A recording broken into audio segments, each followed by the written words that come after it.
हाय, मी वैष्णवी. तर आज मला पोलादपूरमधील लोहारे गावामध्ये ऑर्डर होती. तर आज माझी एंगेजमेंट ब्राईड श्रद्धाचं लग्न होतं. तिला फ्लॉवर्स लागणार होते, त्यामुळे आम्ही पहिलेच फ्लॉवर्स घेतले. त्यानंतर आम्ही पोलादपूरला पोचलो.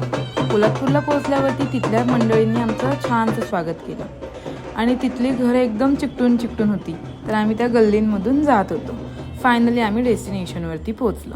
तिथे पोचल्यावरती सर्वात आधी त्यांनी आम्हाला फ्रेश व्हायला सांगितलं. त्यानंतर आम्हाला त्यांनी मेकअप करण्यासाठी रूम दिली, पण त्या रूममध्ये तर फॅनच नव्हता. मग आम्ही फॅन अरेंज केला आणि लगेचच आम्ही नाश्ता करून घेतला. श्रद्धाच्या काही विधी अजून बाकी होत्या, त्यासाठी ह्या सगळ्या लेडीज तयारी करत होत्या. श्रद्धाचं लग्न मुहूर्त 2:05चं होतं आणि श्रद्धा मेकअपसाठी 1:15ला आली. त्यामुळे माझ्याकडे खूप कमी टाईम होता. अगदी 40 मिनिटमध्ये मी तिला खूप छान रेडी केलं आणि अगदी तिला पाहिजे तसा मेकअप करून दिला. त्यानंतर ती लग्नासाठी गेली. तर असा होता श्रद्धाचा लग्न सोहळा. लग्न लागल्यानंतर श्रद्धाचा मी रिसेप्शन लुक केला आणि रिसेप्शन लुकसुद्धा तिला हवा तसा करून दिला. त्यानंतर मी चिपळूणमध्ये यायला निघाले आणि गुरु मला घ्यायला आला होता. थोडी भूक लागली, त्यामुळे आम्ही चौपाटीला गेलो आणि संध्याकाळी होता शिरगावच्या खालच्या वाडीचा छबिना. मी मागच्या व्लॉगमध्ये तुम्हाला सगळ्यांना सांगितलं होतं, जर तुम्हाला चिपळूणातली छबिना अनुभवायचा असेल तर खालच्या वाडीच्या छबिनाला नक्की या.